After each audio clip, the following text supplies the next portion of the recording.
Okay, so I just got a haircut and I'm making my own iced coffee at home. So I've really got my life on track.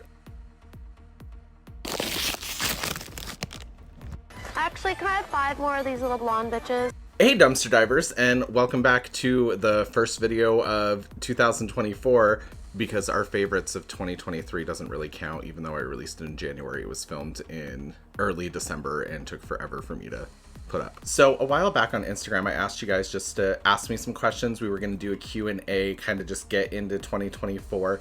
And this video isn't like super random or like me just like not having an idea or anything. This is something I used to do on my channel like forever ago, back when I was posting more. When it was the beginning of the year, I would start doing like these like question and answers, just getting us reoriented before we started getting back into everything. And I even have an unboxing video, which will be my next video. But yeah, so I think it'd just be really fun to just go ahead and answer some of these questions you guys asked me. So this question is, you never talk about Barbies from the 80s. How come? So it's not like intentional or anything really. It's just I was born in the 90s, and then a lot of my dolls that I liked was around the time I was old enough to start shoplifting. So it was like 2000s to 2004, you know, stuff like that. So a lot of dolls that are like in my nostalgia brain are like any like 90s mermaid dolls that I may have seen at my cousin's, like the Anastasia dolls, and then moving into the 2000s. So a lot of 80s dolls weren't necessarily on my radar just because they weren't as like prevalent when I was a kid. Like there were some leftover 80s dolls that maybe some of the kids I was hanging out with in the 90s got from their parents. But there's a couple of like 80s dolls that I can think of off the top of my head that I do like Peaches and Cream. Love her. Obviously that A-frame Barbie house, which I think started in the 70s but bled into the 80s. And that's the thing too, there's a lot of stuff from like the late 70s to the early 80s that I really like Golden Dream Barbie, Golden Dream Christie, and things like that. But yeah, they're just not like, they weren't a part of my childhood growing up, so they're not as on my radar. But when I run into 80s Barbies, they definitely catch my eye. Okay, so what dolls are you looking forward to the most this year, and how is grad school going? The dolls I'm looking forward to the most this year are definitely those Mycene reproduction dolls. I think they're like $40 each, and I'm pretty sure I saw Madison, Chelsea, and a couple of others that are coming. So I think it's like 4 or something. So I'm really excited for the Mycene reproduction dolls to come out. Obviously, I'd love it if the Mycene girls were being reproduced in the way that like Bratz are, where there's just a lot of them all the time. It's not going to happen. It's Mattel. This is going to be like a one-time release thing probably, and then we probably won't get any more Mycene dolls. But I love it when Mattel proves me wrong, so please do that. But that's what I'm most excited about this year. If I know there's like a Totally Spies reboot coming out, and if a company is making dolls for those, I would be really, really into some Totally Spies dolls because I've never been able to get them, and they're always super funky looking, so it'd be cool to get some. And then, how's grad school going? It's going. This semester is a lot better than last semester. Last semester was bad. This semester, I'm actually excited about school again and excited about the work I'm doing. We're doing a design build, so we're actually going to create something for this music festival, and I don't know, it'll just be really cool to actually make something I've designed for once instead of just like designing it, putting it in my portfolio and never looking at it again. And that's really cool. And then in studio, we're designing like basically a high-rise multicultural exchange tower. And that'll be fun too, because I've never designed a tower, but it seems easy actually. It's a lot of repeating structural elements, slabs, and then you bring in some diversity through like floor plans and everything within the slab module. So that's kind of cool. So I've never really done that before. I just use this as an excuse to talk to you. How are you? I'm better. I'm better than I was last semester. It was rough. Yeah, I'm doing okay. It's pretty warm here in Boise. Like it's mostly raining. It's not snowing as much. There's not as much ice. So that's been kind of nice. And yeah, I've been doing a lot better. That's helpful. It helps a lot. So this question's a two-parter. Would you do a video on old doll furniture, or something where you put a wish list of real furniture you would love to see in doll-sized form. I don't see why I wouldn't do something like that. One of my favorite videos I ever made, which kind of like flopped on this channel, but usually the stuff I love making doesn't do that good, but it's fine because I loved it. It was that video where I designed like a Barbie house concept, and I took like my design architecture school elements, brought it into my doll collecting hobby, and to have those two intersect was a lot more fun for me. And it was interesting because, like, sometimes doll content can get like a little stale, where we're all unboxing the same doll, we're all talking about the same doll, we're all doing the exact same thing, just in our own different forms and everything. And that's not bad, that's just like content creation in general, that's just how it happens. But for me to make more of my own like custom content and stuff like that was really cool, because I'm not like a doll customizer or anything, but I do like the idea of like designing doll furniture or designing doll houses and showing you guys like that. Or even like if I was better at drawing, just like designing like dolls in like fashions form and like concepts. Like I think that would be really fun.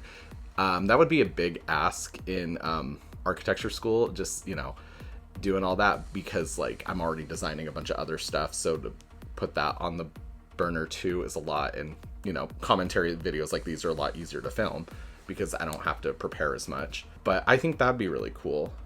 And then just talking about like doll furniture, I don't see why not. I usually love doll furniture. You guys know, anytime I've ever done like a Silkstone Barbie Fashion Model Collection video, I almost always bring up that vanity.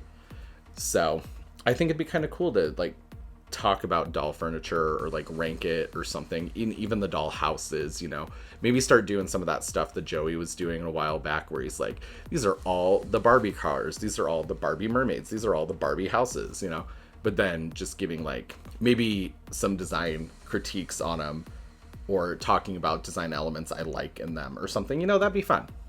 Yeah. Plus, I love it when you guys give me suggestions for content, because you'll get it in 6 months or however long it takes me to film shit. Jesus. Would you consider doing reaction to other people's doll room display / dollhouse setups? No, because it's gonna make me want to go to their house and rob their asses.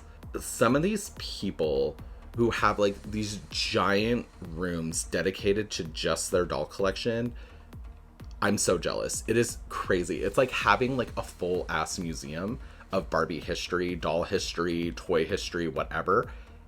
And it's so cool the way they do it. It's hard too, because like so many of them have a lot of like the same things, or a lot of the setups are done the same way. So reacting to some of the doll content's a little interesting. Like Barbie Nation, he's probably one of the people, when I think about how they display their doll collection and everything, his stands out to me for being very aesthetically pleasing, but also very unique in the way that he presents it. Where like a lot of them are those Omni lights or something in the background, and then like maybe some glass casing, or maybe just like those, there's like some IKEA shelves that are really good for doll collecting and holding those up and everything. So like, that'd be cool, but it would have to be like, we would have to go in and focus, on like the dolls. Reacting to that might be a little difficult, because I'd probably just say the same thing over and over again, how I'm jealous and I want to rob their asses. If you had your own doll line, would you choose to have more diversity like Mattel, or quality like MGA?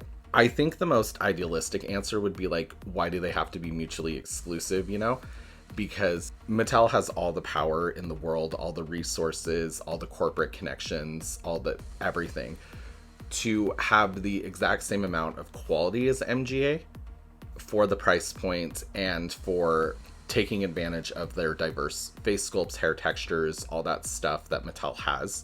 For MGA, it is cheaper to have a base like face sculpt that they can change however they want, so it doesn't seem as diverse, because they don't have like like different noses, different mouths, different eyes. Like they do kinda, but it's more like rinse repeat, where Mattel spends more money on like head sculpts and hair textures and stuff like that. If I had my own doll line, I can't even imagine how expensive that would be, because I'm not a corporate powerhouse like MGA or Mattel. But like, let's say I had to collaborate with one of the brands, and then they could help me create like my own line of dolls or like doll houses or like doll furniture or something. Mattel. I know I'm not their biggest fan, but because they have the resources to do what they want, they would strip down my designs to like the bare bones to make their shareholders happy. But I think they're the ones that it would be fun. MGA obviously would make like a Bratz Cameron doll with my hair, which is basically just a Bratz Cameron doll. But yeah, I've talked about it before. Like, if I had a doll line, what I would like is you buy a base doll and then you buy the stuff around them. So you'd get your doll however you want them to look. They could be like customized online, or would be in stores, and you could pick like pre-customized ones or whatever that have like different faces, different hair sculpts, different body types, but they all come with articulation, and then just like a basic like undergarment outfit where it's probably like a tank top and then some chonies. And then you would buy like their clothes, their shoes, their furniture, their houses, like all separate from each other, so you could do whatever you want with them, create them however you want. And that's how I've always wanted to do a doll line. But that would be expensive and realistically a pain in the ass. What's your take on Mattel giving male dolls less effort into their designs? So if we're talking about the way like Mattel treats male dolls like Kenneth in the Barbie line and everything, they've always treated him more like an accessory. And it's because like at the end of the day, Mattel is a corporation who wants to please their shareholders, and they want to maximize their profits. So if male dolls don't sell, they're not going to put a ton of effort into male dolls. And I know it's hard when you are a male doll collector and everything, and you see like the value in male dolls, whatever. Or like if it's like a different line, like they do the She-Ra dolls when they do like Monster High, like stuff like that, and you get those male dolls. I understand like the value in that, but those don't always sell, and that's why you'll see a lot of male dolls either like in a 2-pack or something, so that they get sold because they come with like Cleo or they come with like Draculaura. The reason I think Mattel does that stuff is just because they know, based off some numbers they crunched somewhere or some market research they did, that their male dolls don't sell like they want them to. And that's why you'll see a lot more like efforts put into like the Ken fashionista dolls, which isn't really effort, it's just more diversity, which is good to see. But when it comes to like collector Kens, you know how they all turn out looking like the exact same. So do you have Barbie movie dolls, and how's life treating you? Life's great. Definitely no complaints. I definitely don't have thoughts. But as far as Barbie movie dolls, I've got some. When I first got some Barbie movie dolls, that's when my car got hit by that deer. And I had the pink cowgirl, denim Ken, the wardrobe outfit, and the remote control car. So I have those. I also have Perfect Day Barbie with the pink dress, and she's like high and like doing that thing. And then we've got an unboxing of another Barbie movie doll coming up. I have Sugar's Daddy Ken, and I feel like I've got one more somewhere. I still want like that golden jumpsuit, like sequin Barbie, because I'm a slut for sequins. And then maybe the rollerblading Barbie and Ken.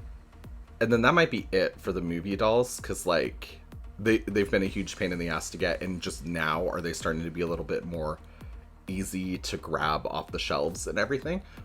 Like I went to Walmart a couple weeks ago, and they had more rollerblading Barbie and Ken dolls than I've ever seen Barbie movie dolls. You know, like they were just stocked.